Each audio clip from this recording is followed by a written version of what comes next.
we are going to jump right into our lesson today from the life of Joseph. So far, we have learned that Joseph was loved by his dad, had big dreams, and was sold into slavery by his brothers. Wowzers! The story doesn't stop here though. Boudreaux is going to tell us more about what we will learn in the next couple of minutes together.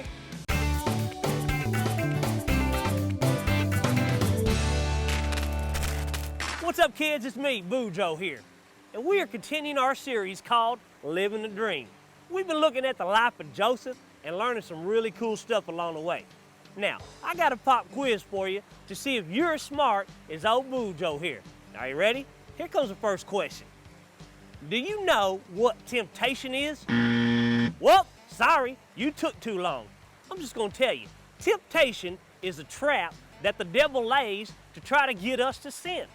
All people are tempted, but some people are tempted with different things than you. Maybe you did something super bad and you don't want nobody knowing that you did it.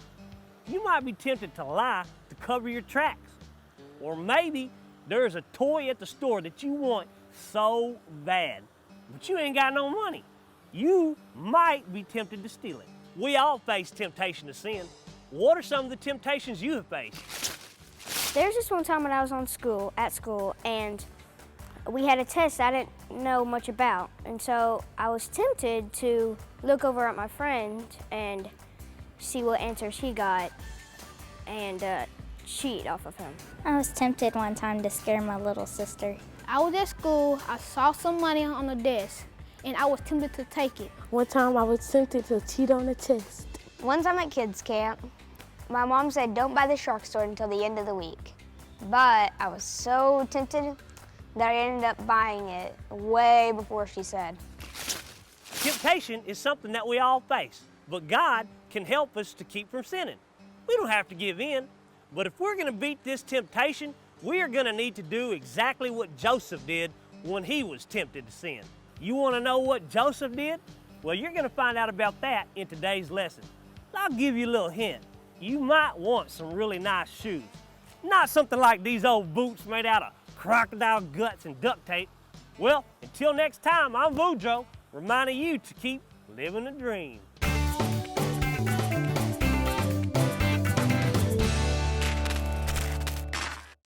Many times we are tempted to sin, and the temptation is difficult to resist. Some people think it's impossible to live a life without sinning.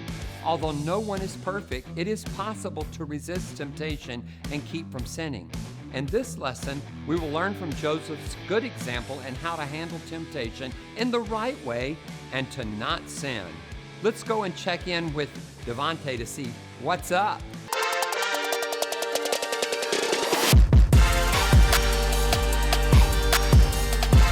What's up, kids? I'm here to tell you the what's up. You gotta run from temptation. I'm not just saying you gotta walk fast, because that's not enough to get away from temptation. You gotta run not once, twice, but 3 times. That means you gotta run really fast from temptation. Okay, so let's say that again. It's you gotta run from temptation. I'll say it again. You gotta run from temptation. Okay, so you know what we're gonna do for this what's up? That's right, we're gonna run. Okay, are you ready? I'll give you an example. So you gotta run from temptation. So I need 3 high knees. Can you see my knees? This is my knee. You gotta run from temptation. All right, we're gonna do girls first. Repeat after me, including the motions. You gotta run from temptation. Great job, let's do it again. After me, count of 3. 1, 2, 3. You gotta run from temptation. Great job, girls. Sit down, boys, stand up. You know what to do. You got high knees. On the count of 3, repeat after me. 1, 2, 3. You gotta run from temptation. Let's do it one more time before I run out of breath. 1, 2, 3. You gotta run from temptation. Great job. Let's do it all together. Boys and girls, let's get on your feet. I want to see high knees. I want to see high energy. On the count of 3, repeat after me. 1, 2, 3. You gotta run, run, run from temptation. Great job, and that is our What's Up.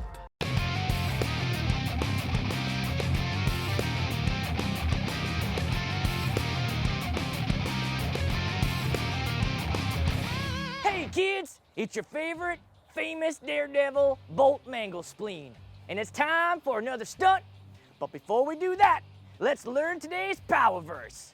Today's power verse says, "And don't let us yield to temptation, but rescue us from the evil one."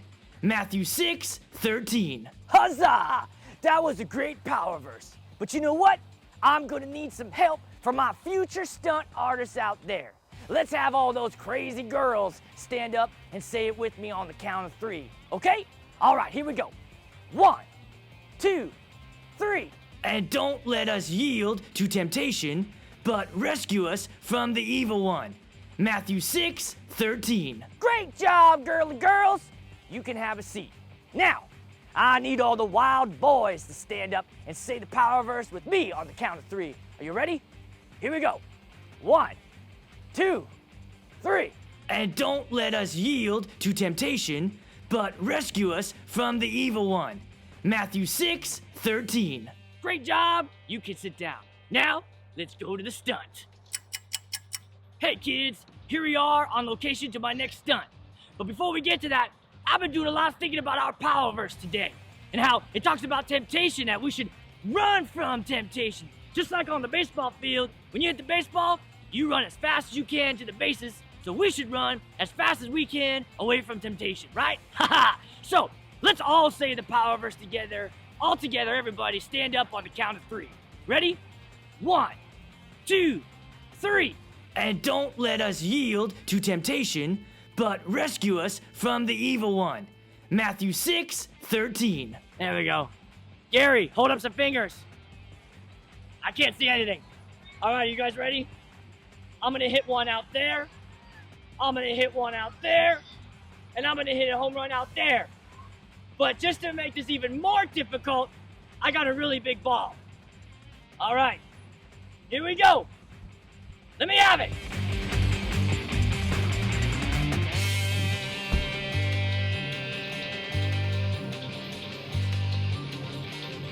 Oh!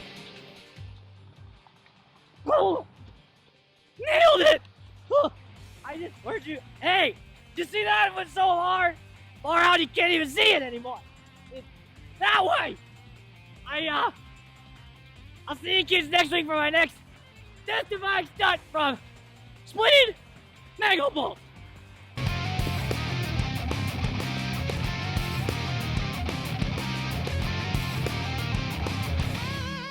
Last time we heard about Joseph, he had just been sold into slavery by his brothers.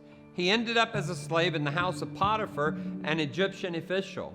Looking at this, it would be easy to think that the dream God gave him was over. But Joseph learned a lot from his mistakes with his brothers. He was a faithful child of God. He always tried to do the right thing no matter what. After a while, Potiphar began to notice that Joseph was a hard worker and could be trusted. So Potiphar put Joseph as the head servant in his house. Joseph was in charge of all the rest of the servants. He worked hard and always did the right thing. But doing the right thing all the time can be hard. It's difficult to make the right decision all the time and stay away from sin, but Joseph relied upon God's help. Potiphar wasn't the only person in his house who started to notice Joseph. Potiphar's wife started to notice Joseph. She saw he was strong, smart, and a nice-looking young man. Joseph knew this was a sin, so when Potiphar's wife came up to him, Joseph knew he had to resist this temptation. He said to Potiphar's wife, "How could I do such a wicked thing against God?" Joseph knew that it was God who had blessed him and allowed him to be put in charge of Potiphar's house. Potiphar's wife just would not give up. She kept tempting Joseph to be her boyfriend over and over. Joseph avoided being anywhere near her. If she was in the living room, he went to the backyard. If she was in the backyard, he went to the kitchen. He was avoiding the temptation. But one day she cornered Joseph in her bedroom. She had enough of his refusing to be her boyfriend. She grabbed a hold of Joseph, but Joseph began to run away. She tried to pull him back to her, but part of his clothing ripped, allowing him to keep running and escape. Joseph knew how important it was to keep from sinning, so he ran from temptation. In your lesson today, you're going to learn from Joseph's example. You will learn how to run from temptation and avoid falling into the trap of sin. Joseph lived in the land of Canaan, and he had 11 brothers. Yep.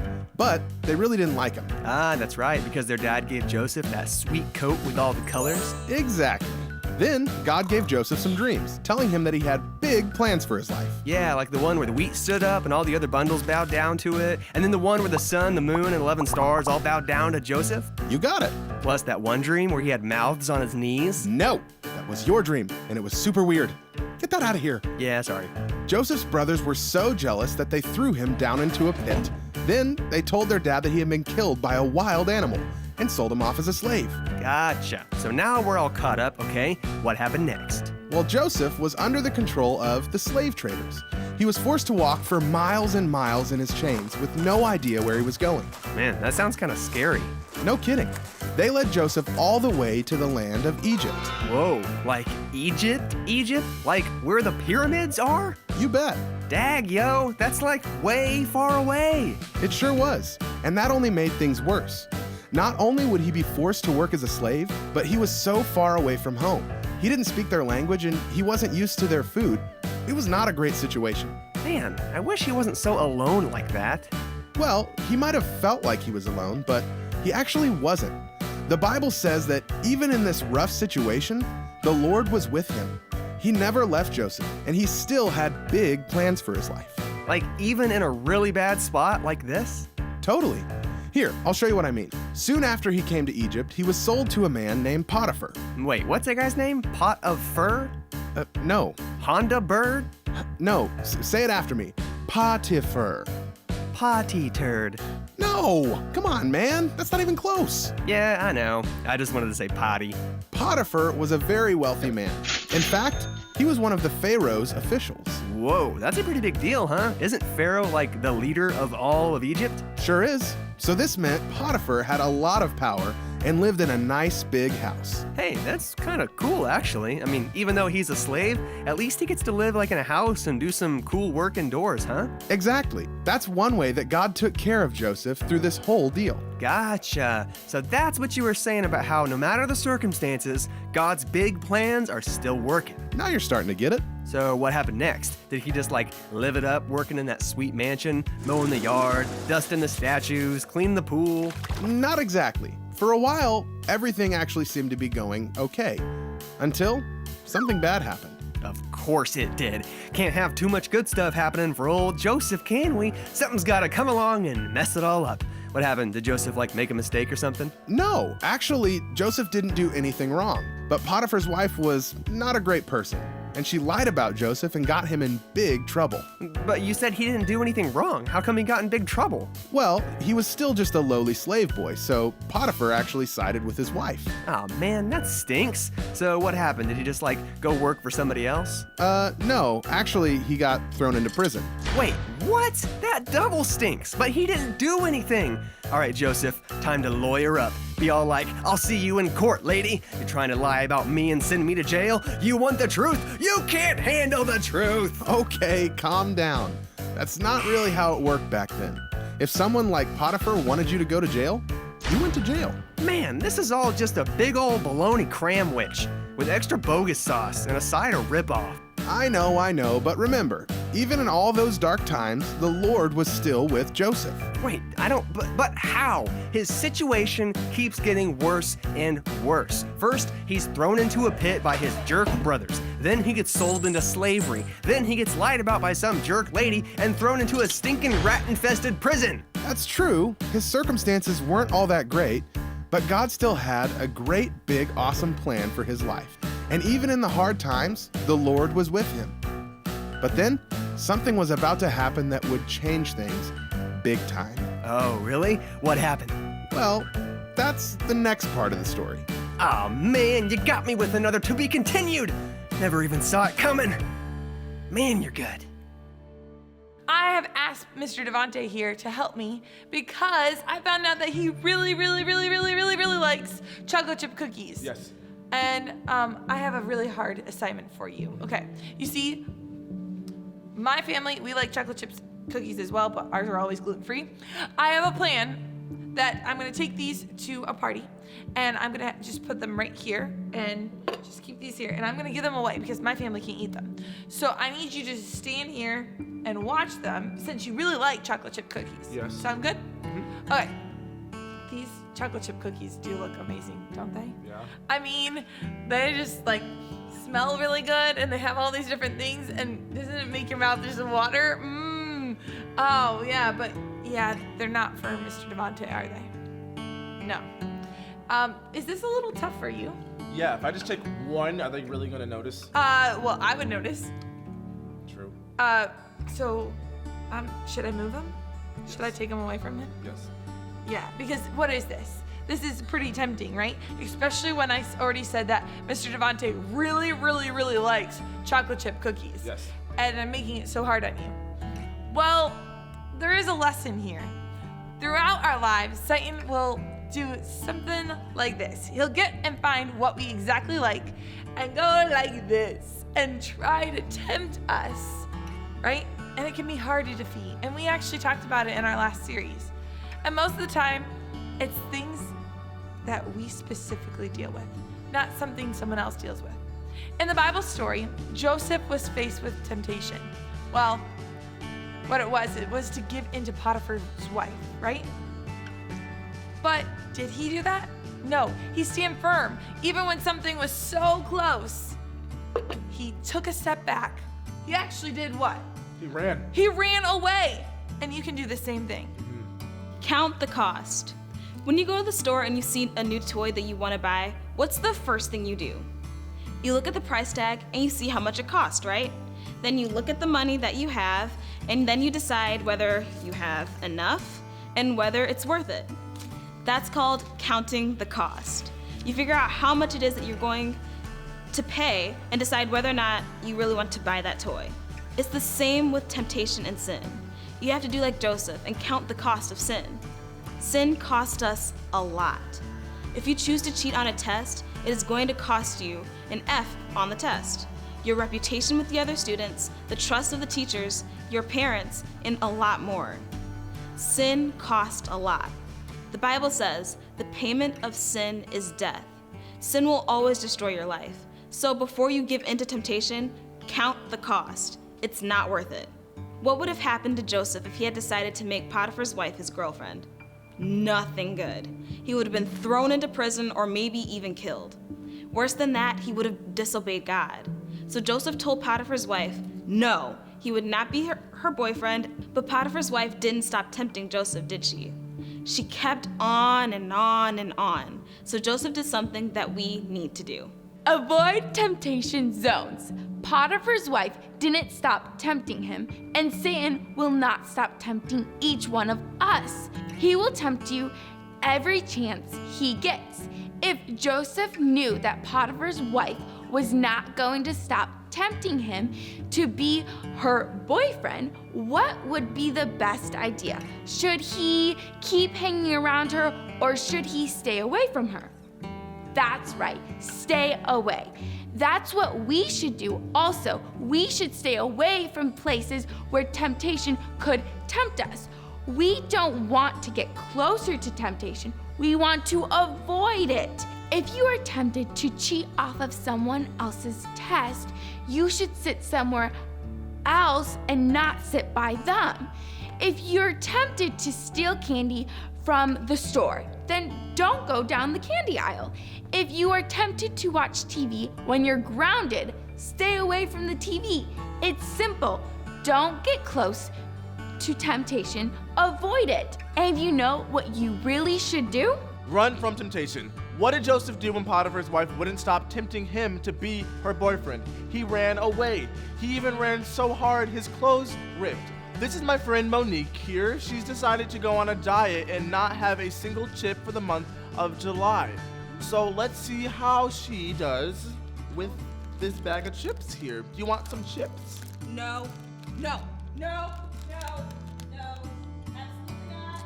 You see that? You see how she ran? In 1 Corinthians 10:13 it says the temptation in your life is no different from what others experience. And God is faithful. He will not allow the temptation to be more than what you can stand. When you are tempted, he will show you a way out so that you can endure.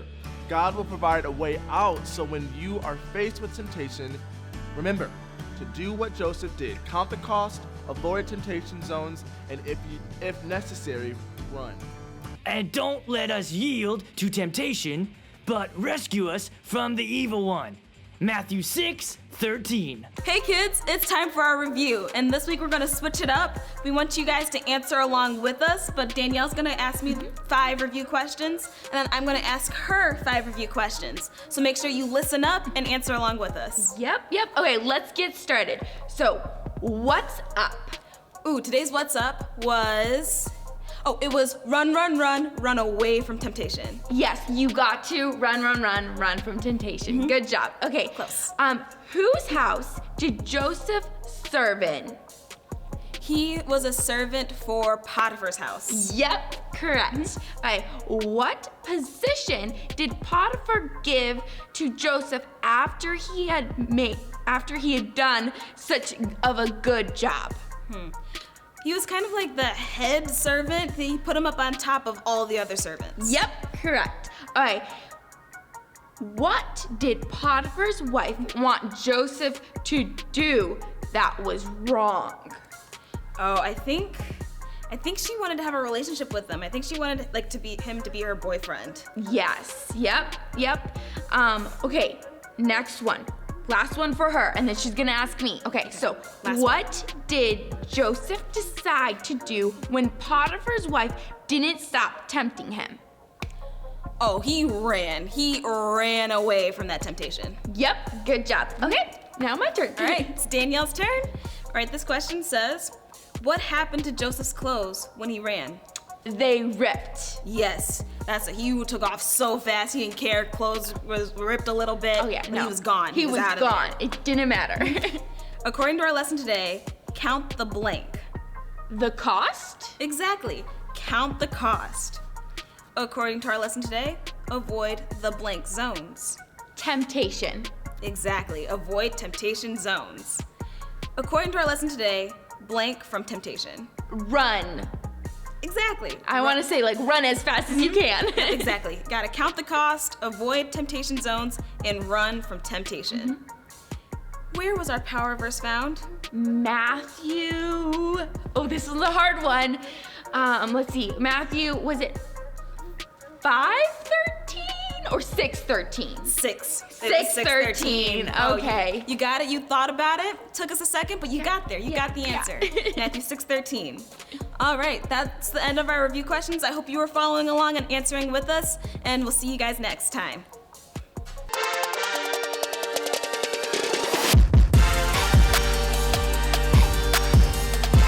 One, 2, 3. You gotta run from temptation.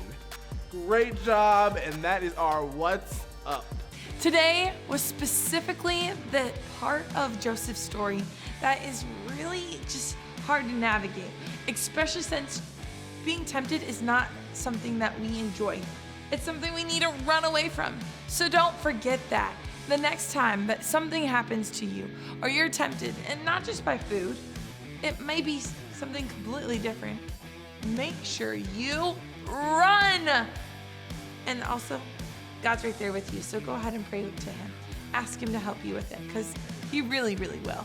And we'll see you next time as we learn a little bit more about Joseph.